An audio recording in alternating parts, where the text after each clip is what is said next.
Le guide suprême de l'Iran a disparu. Les plus grandes banques viennent de geler tous les comptes et le régime est au bord de la faillite. Hier, des centaines de milliers d'Iraniens se sont réveillés pour découvrir qu'ils n'avaient plus accès à leur argent. Les distributeurs automatiques étaient hors service, les sites web bloqués et les agences bancaires désertes. Le désespoir commence à se manifester. Les clients de Banque Shepa et de Banque Melli ont reçu un SMS laconique. Compte bloqué, sans explication.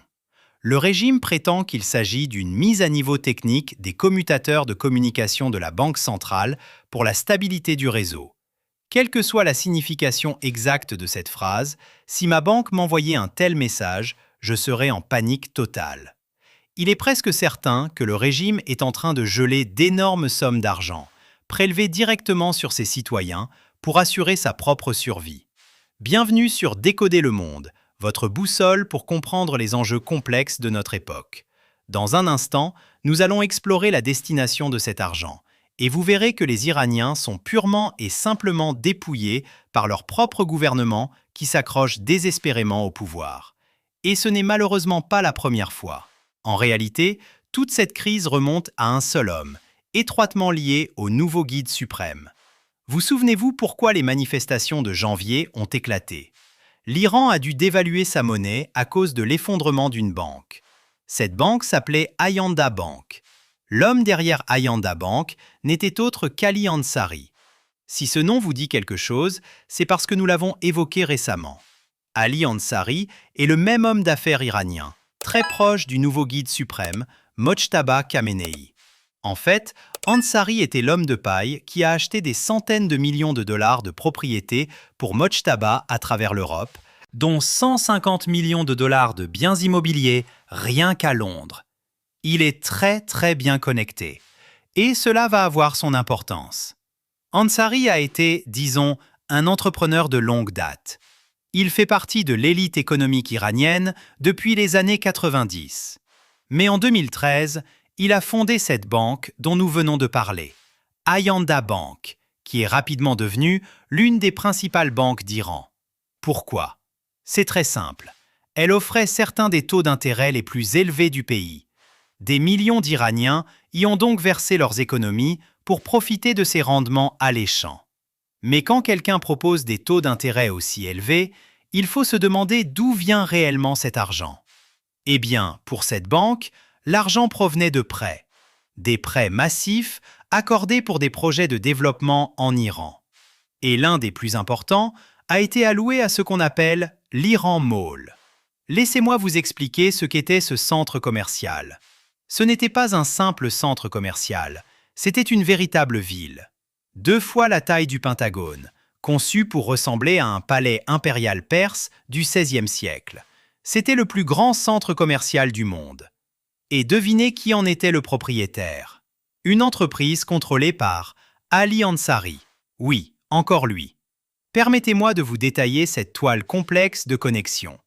La banque d'Ansari offre des taux d'intérêt exorbitants pour attirer les déposants iraniens. Lorsque des millions d'Iraniens y placent leurs économies, cette même banque accorde un prêt colossal à l'entreprise d'Ansari pour construire le plus grand centre commercial du monde. Maintenant, mettons de côté notre casquette de géopolitique pour enfiler celle de l'économie. L'Iran est un pays, comme nous l'avons dit, qui traverse une crise économique depuis très longtemps. En janvier, nous avons calculé qu'un salaire mensuel iranien moyen permettait d'acheter environ 8 œufs. C'est très peu, et les gens luttent vraiment pour gagner leur vie. Un pays dans cette situation peut-il générer une demande suffisante pour soutenir un centre commercial? Pas n'importe quel centre commercial, le plus grand du monde. Eh bien, Ansari a appris à ses dépens que le centre commercial a échoué et que l'entreprise n'a pas pu rembourser le prêt. Cet argent provenait des Iraniens ordinaires. Il s'agit fondamentalement d'une pyramide de Ponzi, mais avec quelques étapes supplémentaires. Lorsque le centre commercial s'est effondré, la banque a suivi. Cela s'est passé l'année dernière. L'Iran ne peut absolument pas se permettre une telle situation. Le système bancaire est le pilier d'une économie moderne. Et lorsque les citoyens perdent confiance en une banque, ils ont tendance à perdre confiance en l'ensemble du système. C'est un problème majeur, surtout quand la banque en faillite est l'une des plus grandes du pays. La Banque centrale iranienne a donc dû intervenir pour restaurer la confiance dans l'économie nationale. Mais le problème est que la Banque centrale iranienne n'a pas beaucoup de pouvoir. L'économie fonctionne à peine. Ils ont donc fait la seule chose qu'ils pouvaient, imprimer une quantité massive d'argent pour sauver les déposants et dévaluer la monnaie. Ils ont également contraint cette banque en difficulté à fusionner avec une banque d'État, dont nous reparlerons très bientôt et dont le nom vous est peut-être déjà familier depuis le début de cette vidéo. Mais en imprimant autant d'argent qu'elle ne pouvait se le permettre, la Banque centrale iranienne a dû dévaluer la monnaie, ce qui a provoqué une inflation colossale dans un pays déjà aux prises avec une inflation massive. Qu'est-ce que massive plus massive donne? Probablement encore plus massive. C'est ce qui a conduit aux manifestations de janvier, au cours desquelles le régime aurait dû tuer entre 30 000 et 40 000 personnes pour s'accrocher au pouvoir. Mais devinez ce qui est arrivé à Ali Ansari. Rien. Absolument rien. On pourrait s'attendre à ce qu'une personne ayant orchestré ce qui s'apparente à une pyramide de Ponzi fasse face à des accusations criminelles. Mais il est désormais le meilleur ami du guide suprême. Il a donc été libre de ses mouvements.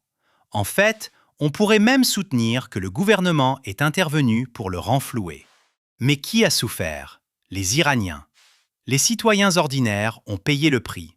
Et maintenant, toute cette situation ne fait qu'empirer. Comme je l'ai dit, Ayanda Bank s'est effondrée. Le gouvernement l'a donc contrainte à fusionner avec la banque d'État appelée Banque Melli. Banque Melli est l'une des banques qui se sont effondrées, ou plutôt qui ont gelé tous les comptes hier. Le poison se propage partout et étouffe l'économie.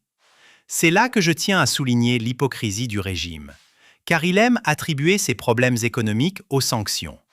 Mais ce que nous avons vu avec cette banque n'était pas le résultat des sanctions. C'était simplement de la corruption. Il n'avait pas à créer une banque basée sur une pyramide de Ponzi. Il n'avait pas à la renflouer sans poursuivre la personne responsable. Et il n'avait pas à le laisser s'en tirer impunément. Réfléchissez-y. Les sanctions ne les forcent pas à faire tout cela. Le régime est simplement corrompu. Les élites sont corrompues. Et les Iraniens en souffrent. Alors, examinons pourquoi les banques gèlent les comptes en ce moment. Une théorie suggère que le régime n'est plus en mesure de payer ses forces de sécurité. À une période comme celle-ci, où le pays est en guerre, ils ne peuvent se permettre de perdre le soutien de ceux dont ils dépendent le plus. Ils bloquent donc les comptes civils pour rediriger cet argent vers les membres des gardiens de la Révolution et des forces Basij. L'autre théorie concerne les Émirats arabes unis. En effet, de nombreuses élites iraniennes y ont placé leur argent depuis des années. Mais depuis que l'Iran a commencé à bombarder des civils et des infrastructures aux Émirats, le gouvernement émirati a envisagé de geler ses avoirs. Nous en avons parlé il y a environ une semaine. Il est possible que les Émirats aient pris une décision concernant ces gels et que cet argent ait disparu. Les banques sont donc en pleine panique, envisageant peut-être même d'imprimer à nouveau de la monnaie. C'est déjà une crise existentielle. Le système bancaire est l'un des piliers d'une économie moderne. Bien que l'Iran ne soit pas une économie véritablement moderne, il a néanmoins besoin d'un système bancaire fonctionnel. Et pour couronner le tout cela se déroule alors que le nouveau guide suprême a complètement disparu, ou plutôt qu'il n'est jamais apparu publiquement. Maintenant, avant d'aborder les rumeurs concernant la mort du guide suprême, plongeons dans ces nouvelles spéculations. Elles n'ont pas commencé avec de simples internautes sur Twitter ou YouTube, mais avec la télévision d'État iranienne elle-même. Il y a 2 jours, elle a annoncé que Mojtaba Khamenei s'adresserait en direct à la nation après sa nomination. C'était censé être sa cérémonie officielle, mais il ne s'est jamais présenté. Il n'y a eu aucune allocution en direct. Pire encore, la télévision d'État n'a plus jamais mentionné l'événement. Elle n'a fourni aucune explication quant à son absence, ni aucune date de report. Elle a tout simplement ignoré sa propre annonce concernant le discours du guide suprême. Cela n'a fait qu'ajouter de l'huile sur le feu. Et pour aggraver les choses, au lieu d'un discours, la télévision d'État a diffusé une photo de lui, décorée comme s'il était déjà décédé. Je ne plaisante pas. Regardez cet extrait. Qu'en pensez-vous? Cela ne ressemble-t-il pas à la photo de quelqu'un qui est mort? La manière dont elle a été présentée évoque un portrait funéraire, pas celui d'un dirigeant vivant. De plus, cet extrait a donné lieu à des faux créés par l'IA que beaucoup pensent réels, mais ce n'est malheureusement pas le cas. J'aimerais que cet extrait soit vrai, mais il ne l'est pas. Il reste néanmoins très amusant. Des rumeurs intéressantes circulent en Iran, difficiles à vérifier, mais importantes à partager. L'une d'elles affirme que Mojtaba est hospitalisé à l'hôpital Sina. Il aurait été gravement blessé à l'abdomen et aux jambes, et serait actuellement sous respirateur artificiel. Il ignorerait même que la guerre a éclaté et que sa famille a été tuée dans le bombardement, sans parler de sa nomination comme dirigeant. Son opération aurait été réalisée par le docteur Zafar Gandhi et le docteur Moreshi. La présence du président iranien, Massoud Pezeshkian, il y a 2 jours aux côtés d'un médecin, aurait eu pour but de lui rendre visite, et il serait pleinement conscient de l'état du fils de Khamenei. L'atmosphère à l'hôpital est extrêmement sécurisée, et l'accès aux soins intensifs n'est possible que pour un cercle très restreint. Je tiens à préciser que nous ne pouvons vérifier aucune de ces informations, mais un élément est préoccupant. S'il était en vie, il devrait au moins y avoir une allocution vidéo à ce stade. Ne pas apparaître en public est compréhensible, car Israël a publiquement déclaré qu'il le ciblerait. Mais une allocution vidéo, c'est le minimum absolu qu'il doit faire s'il est vivant et conscient. Son père le faisait tout le temps. Maintenant, s'il est incapable de parler, c'est une toute autre histoire. Mais cela soulève d'autres questions. Le guide suprême est techniquement aussi le commandant en chef. Mais s'il est sous respirateur et inconscient, il ne peut pas diriger les gardiens de la Révolution ou l'armée. Je suppose donc que c'est Ali Larijani, que nous avons déjà évoqué, qui dirige l'Iran et l'armée. Si cela est vrai, cela soulève de nombreuses interrogations sur la raison pour laquelle l'Assemblée des experts l'a élu, surtout s'il ne peut pas prononcer de discours public. A-t-il même fait campagne pour sa propre nomination? A-t-il fait quoi que ce soit? Car nous savons qu'il y avait d'autres personnes, comme les petits-fils de Khomeini, qui s'opposaient à lui, affirmant qu'il ne devrait pas être nommé et que quelqu'un d'autre devrait l'être. Il y avait d'autres concurrents à Khamenei. Alors, si Khamenei ne plaidait même pas pour sa propre nomination ou son élection, comment a-t-il gagné? Beaucoup de questions restent sans réponse, et il est possible que quelqu'un ait forcé son élection parce qu'il voulait qu'il prenne le pouvoir de cette manière, qu'il meure et que quelque chose d'autre se produise. Je ne sais pas, il y a beaucoup de théories. Ces questions résonnent avec l'incertitude ambiante. Sa nomination n'a pas été une surprise majeure pour certains observateurs, car des spéculations sur sa succession à son père circulaient depuis plus d'une décennie. Cependant, son absence totale pourrait bien indiquer qu'il n'est plus en vie. Il n'existe, semble-t-il, aucune preuve concrète que qui que ce soit lui ait parlé. Le président iranien, Massoud Pezeshkian, a même déclaré aujourd'hui que ni lui ni aucun membre de son gouvernement n'avait pu s'entretenir avec le jeune Khamenei depuis sa nomination comme guide suprême dimanche.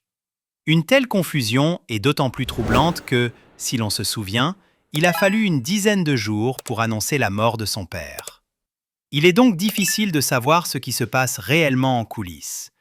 Il y a manifestement de nombreuses manœuvres au sein du système, et il est probable que le régime ait ressenti le besoin de faire une annonce, quelle qu'elle soit, pour projeter une certaine image de stabilité.